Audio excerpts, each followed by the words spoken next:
caffeine-fueled energy, and we're excited to share with you some of the findings of a Sumitomo-supported project, which deals with, as you can see on the screen, global journalism competence and issues of pedagogy. So a little bit about us. So I'm Pauline. I teach communication research theory and intercultural communication at Technische Universität Ilmenau in Germany. And I used to teach at the University of the Philippines as well. So as of the moment, I'm engaged in another comparative research dealing this time with crisis communication across 7 countries, so 6 countries in Europe, and then USA, funded by the German Research Foundation. So if there's some of you are interested as well in COVID-19 crisis communication, maybe we can talk later or connect later. So my research interests deal with journalism studies, mis and disinformation, and global South studies. And I'm also joined today by my co-investigator in another part of this project, Jing, Jonalyn. Yeah, hi, good morning. Hi, and thank you again for organizing this amazing conference. So I'm Jonalyn Paz, or you can call me Andia. I'm currently a PhD at Central European University in Vienna, and I used to teach also at Far Eastern University in Manila.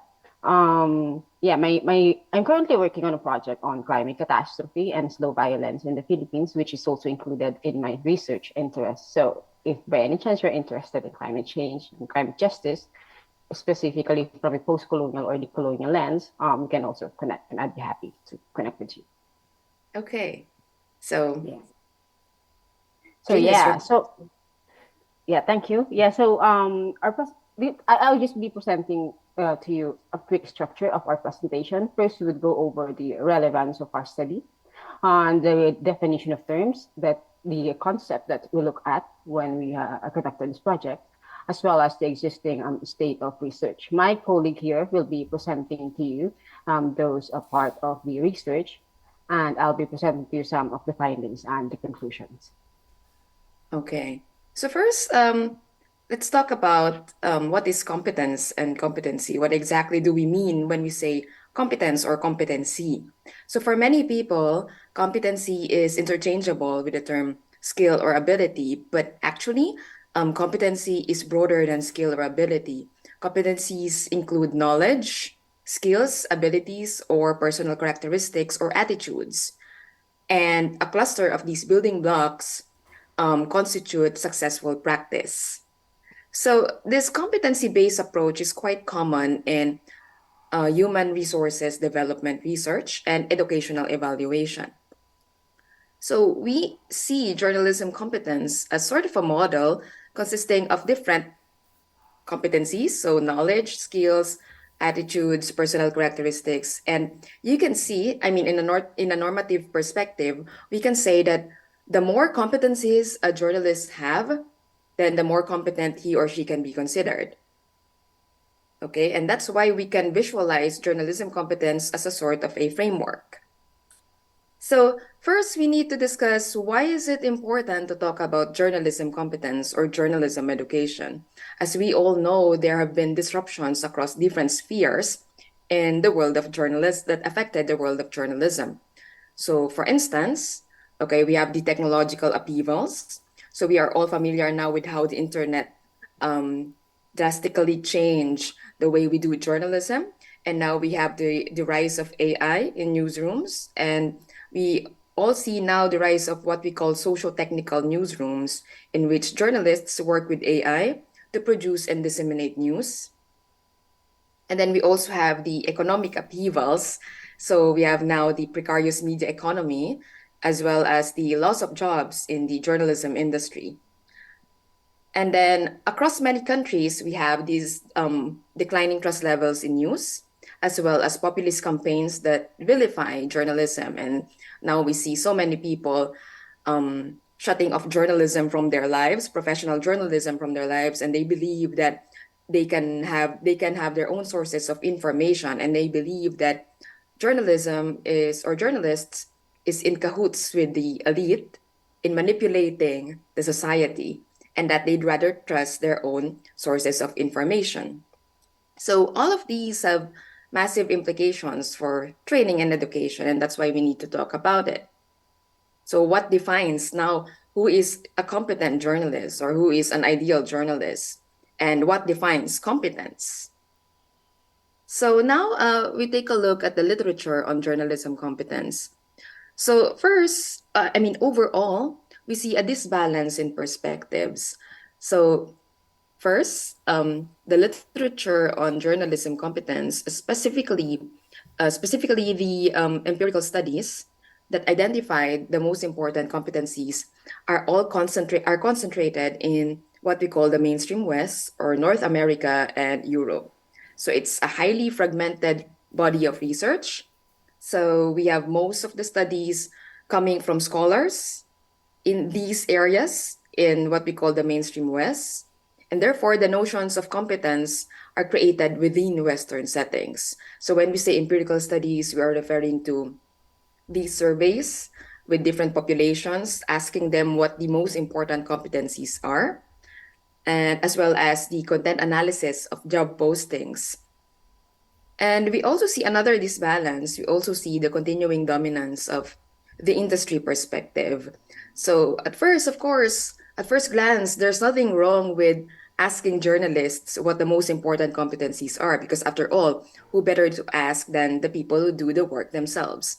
However, there's also a wealth of literature that prove the inertia of journalism culture, and that it is necessary to also include the perspectives of, say, the academia or educators, researchers, and students as well, so that we can correct or we can critique notions of journalism competence. So therefore, new starting points are needed based on these research gaps. And the small body of research rarely connects contextual factors or determinants with the notion of journalism competence. So, for example, how does the media system affect notions of journalism competence? It is lacking in theory building and competency modeling. And it's a pity because other areas in journalism studies are moving toward or is in this theory building phase, but the field of journalism competence is far from theory building or is just moving toward there. And there's not much conceptualization of journalistic competencies as well. So when we say critical thinking, what exactly do we mean by that? Do we mean the same thing? And not much is known regarding the dimensions or variables to take into account, especially in global south environments. So based on these research gaps or research desiderata, we came up with the following objectives. So we divided the study into two parts. So the first part, section one, to develop a global framework for journalist competencies, to identify key competencies that may not be well articulated in literature, and to conceptualize selected core and emerging competencies. In the second part of the study, in which I am joined by my co-investigator, we tried to identify journalistic competencies that are particularly important in the context of Japan, Philippines, Singapore, and Vietnam, and to identify the factors or conditions that may influence notions of journalistic competence in these four countries, and to map common journalism education traditions in these four countries. Now, not all of them can be discussed in this presentation because we don't have the time, so we will just focus on what we think are the highlights, okay, in relation to these objectives. So, our research design. So, based on the deficiencies from the state of research, we adopted a qualitative research design with in-depth interviews as primary method. So, because then we can utilize or we can use the exploratory nature of this approach because we are after the thickness of critique, debate, and description, and also because we wanted to critique the canon on competence or the literature on competence. And then a framework of journalism competence was created from literature. So think of it as sort of a synthesis of important literature and journalism competence. So the common competencies across the empirical studies that identified important competencies, as well as the competency sets of training associations, for example, the European Journalism Training Association, as well as competencies described in critical essays were consolidated in one framework or were incorporated in one framework. And then this framework was explored or challenged vis-a-vis the environment, professional norms, and other trends through the interviews. Okay, and then the interviews, by the way, were chosen on the basis of significant industry, research, and teaching experience. So it's a very meticulous search because then um, we want to include the perspective of the industry to some extent, even though it's already well articulated in literature. But at the same time, I wanted to capture that unique mindset in which this industry perspective is informed by research experience as well as teaching experience. So here are the countries. So 33 countries and 47 experts from these 33 countries. And these countries were also strategically chosen based on different factors. For example, trying to represent a different media systems and different levels of national wealth, as well as the level of robustness of social institutions. For example, how developed the research and development infrastructure is. So we have here, for example, countries at the high level with high levels of global competitiveness. So this GCI is global stands for Global Competitiveness Index, and this is published every year by the World Economic Forum. And this index ranks countries according to, for example, as I said, the health of its research and development infrastructure, its educational infrastructure, and then I plotted these against the WPFI, which is the World Press Freedom Index. And then you have here countries with high global competitiveness and also with high levels of media freedom. And then on the other end, you have countries with low levels of global competitiveness and low levels of media freedom. So, of course, we are all familiar with the nuances and the differences across different environments. So, I try to capture that as much as possible and to represent that as much as possible. But of course, there are limitations to this kind of approach. Okay, but nevertheless, we have 33 countries and 47 experts from these countries. And also, this approach is limited by the willingness of the interviewees to participate in the project. As we all know, uh, in this kind of approach, we are totally at the mercy of our target interviewees. So it's particularly difficult as well to convince these experts to participate in the project or to allot 2 hours of their time to participate in the interviews. So, and then from that, we tried to zoom into, and in this part, I am joined by my co-investigator. We zoom into the pertinent issues and factors in Japan, Philippines, Singapore, and Vietnam. And then we interviewed two to three experts per country representing selected universities because we want to look at the journalism education as well in these countries. And then in the end, more than 2,300 minutes or about 34 hours of recordings, roughly 560 pages of material were analyzed through qualitative content analysis in MaxQDA Analytics Pro, using MaxQDA Analytics Pro's software. So here you can see just some fun pictures um, of us connecting with some of the colleagues that we interviewed in the project. So here you can see a picture during our interview with an expert from Vietnam, and then from Japan, and then from Singapore.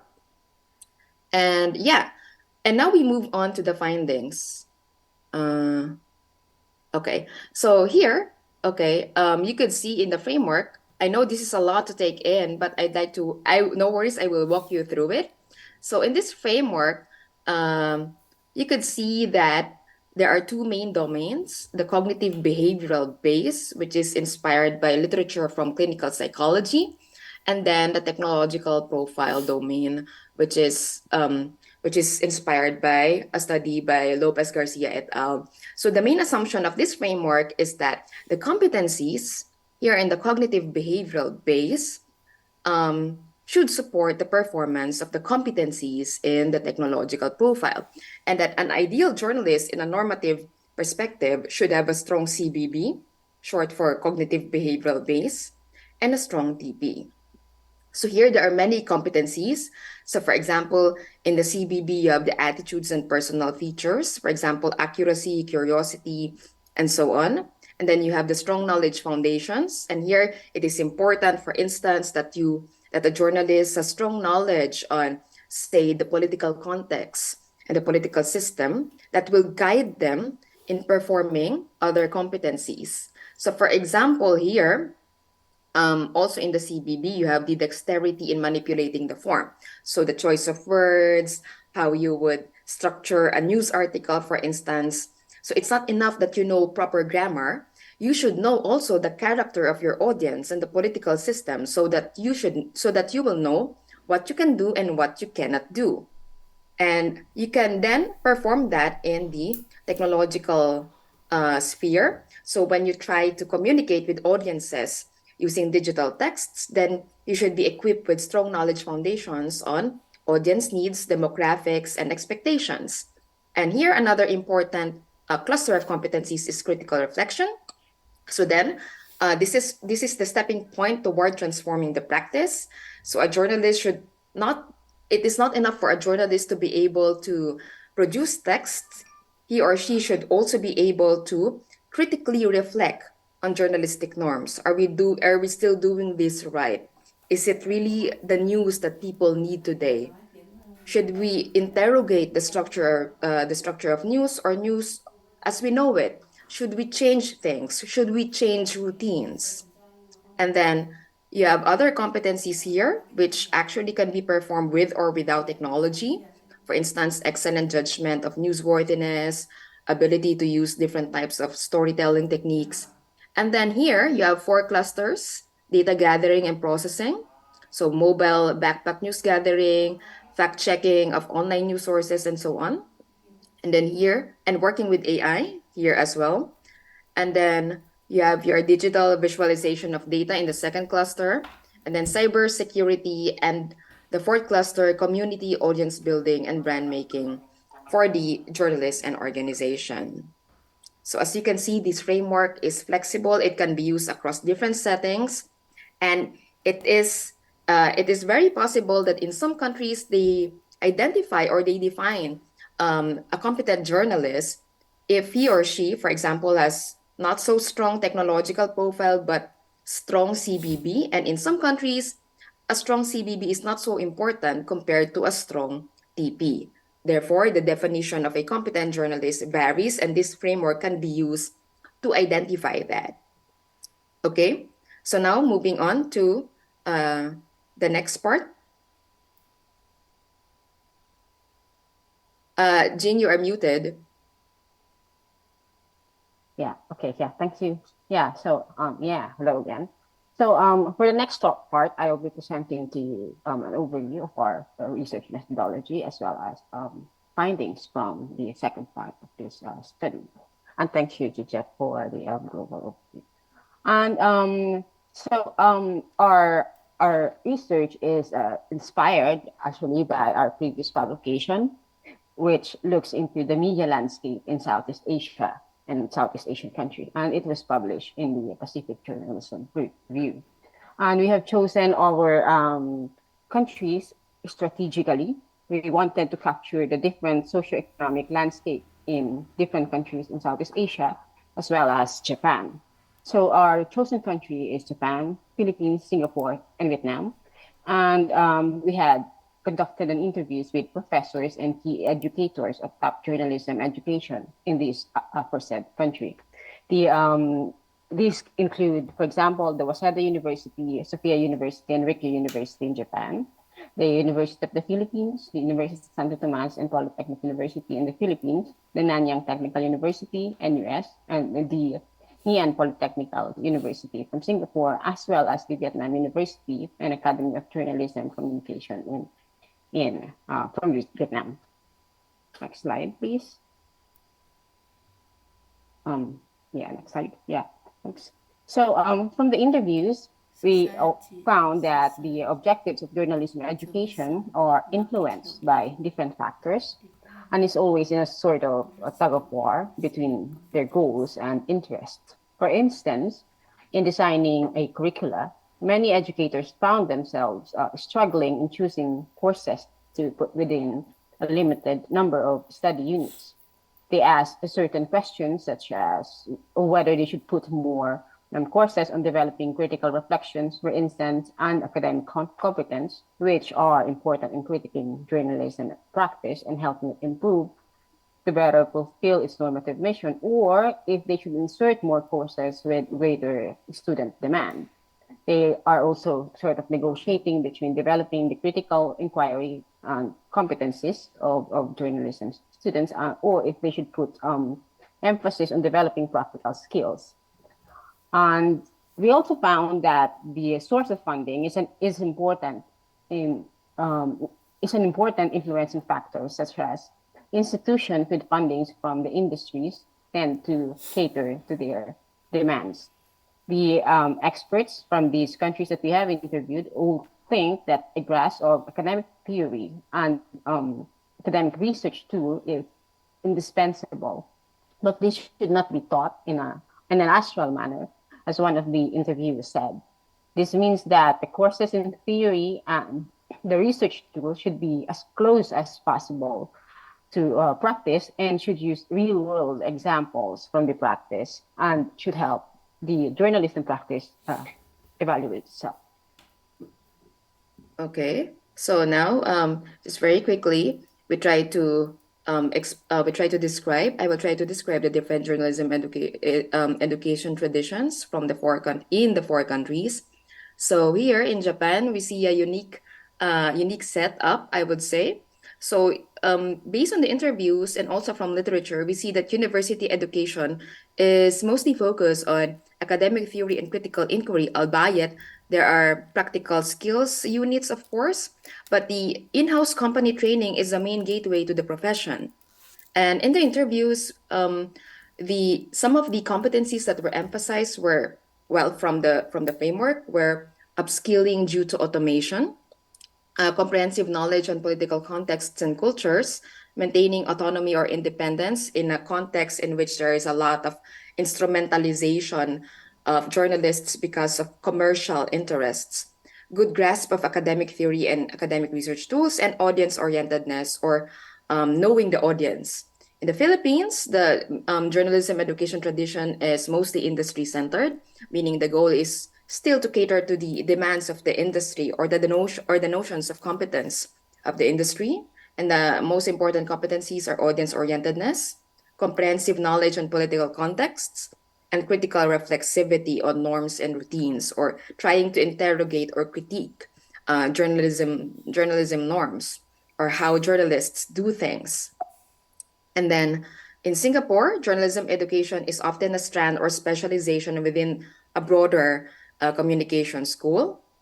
And then these are the emphasized or the competencies that were deemed important, some of the competencies deemed important. So upskilling due to automation, probably an outcome of the robust technological infrastructure in these countries.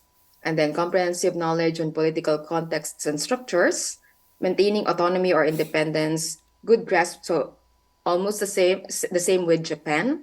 And then in Vietnam, we found that it is mostly industry centered, but at the same time, they have to toe the line that is set by the government. So we see that there are different units in the journalism school that are focused on, for example, instilling the principles of Marxism, Leninism. And these are the most important competencies that were discussed in the interviews as well. I also like to add that the interviewees from these different countries, we try to seek the course coordinators or the program coordinators as well so that they could speak on behalf of journalism education in their own institutions. Okay, now conclusions and outlook. You are muted again. Sorry about that. Yeah, sorry. Yeah, so to sum it up, the ideal journalist has a strong cognitive behavioral base, as discussed with my colleague, as well as technological profile. However, this may change depending on the characteristic and profile of the country that the ideal journalist is situated in. Moreover, journalism education is a constant negotiation where goals and interests are influenced by a variety of factors. The journalism curricula, for instance, is often negotiated with a number of study units within the program. And since this research is more exploratory, we recommend that this study be confirmed and, in some cases, complemented by a research that has a quantitative design. Thank you. Okay, so that's it. And these are the presentations and publications in taken from the study, from some of the findings of the study. And these are the